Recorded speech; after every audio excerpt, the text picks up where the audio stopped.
A weekend of very exciting games, but perhaps the game of the week, at least for the area, a battle of 6A South rivals, heavyweight battle between Riverbend and Colonial Forge, a rematch from a regular season game.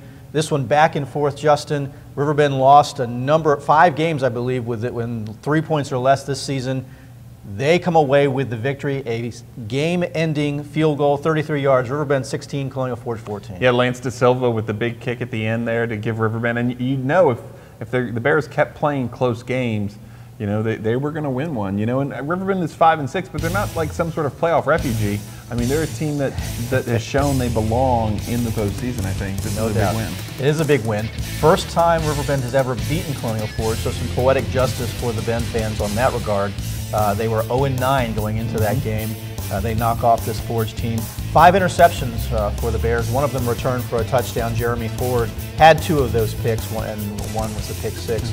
But how about Lance De Silva, 33-yard game-winning field goal to send the Bears to ecstasy, basically. And Coach DeMarco talked to Taft Coggill this week about, you know, De Silva just being a cool guy who's played. You know, he's a big-time soccer player. Right.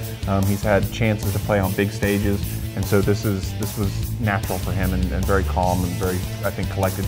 But you know, I think the Riverbend defense. You talked about the 5 interceptions. You know, that's where it's at, and that's what gives the Bears a chance. The defensive front is so good. They've got good athletes in the secondary. Remember, DeMarco told us at the beginning of the year when we were here doing season preview episodes, he said this is maybe the best skill group he's ever had in terms of athletes and so on around the field. I think the Riverbend defense gives them a chance. They certainly gave him a chance in this one, right? Oh, absolutely. And let's not also overshadow Jordan DeMarco, the coach's son, the starting quarterback, 2 years as a starter. Talented kid. He hasn't had quite the receiver core that you'd like to see, or that I'm sure he'd like to see. So the numbers haven't been quite as good as he'd like. But cool, calm, and collected. That late game, or I guess game-ending drive to set up for the field goal was really a thing of beauty. A couple of runs by DeMarco, a big 4th down conversion on a pass to Washington. DeMarco ends up 15 for 21 on the game, 153 yards. Also 6 rushes for 40 yards. That's big, right? That's big. Sort of weapons. Yeah. But you know, and they just got to get enough offensively. Yeah. They're going to play defense. They just got to get enough. I think Jordan gives them a good chance for that. Yeah. So turning to next week then. So Riverbend gets the victory, the upset victory, at least in terms of rankings. Again, we said during our preview, we thought that this one, I thought so, yeah. I don't know that we called it, but we suggested that it could happen. So Riverbend's going to take on a Cosby team from the Richmond area, the Titans. 6-4 on their regular season. You know, what do we know about this team? Well, I think overall, the most important thing you know about Cosby is they're not an overwhelming team. And if you look at, you know, Riverbend's losses have all been, you know, has Riverbend lost to a bad team this year, even a marginal team? No. You know, when you look at Cortland and you look at Massaponax and things like that, and Colonial Forge, of course, is a game they lost in overtime. Hilton is a game they lost.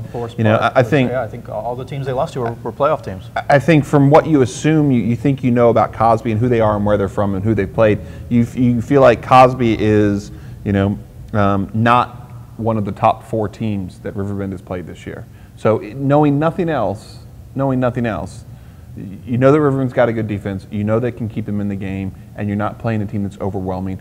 The Bears have got a chance. Not calling a win. That's not what I'm doing. I'm with you. But the Bears have got a chance. It'll be a game. Okay. Absolutely. Agreed. How about this Colonial Forge team, the Eagles team? They're rather young. They finished the season 9-2. That's not a bad year. No. I mean, they've got to be disappointed with how it ends, but they've got some kids that are going to be coming back. It sets up, at least looking ahead to next year, you got to like their chances. Well, I think a lot of teams, you know, have those seasons where they play the young guys and they're looking forward to the next couple seasons. But for a lot of schools, those seasons are the 2- and 3-win seasons. Colonial Forge did that in a lot of ways this year and won 9 and was the top seed in the 6A South 3-4 pod. So the Eagles certainly, I think maybe overachieved a little bit. Certainly a great year.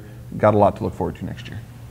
But how about it? Let's make sure that we give the congratulations to the Riverbend Bears, 16-14, their first playoff victory as a school, 16-14 over Colonial Forge. They will be meeting Cosby in week 2 of the playoffs.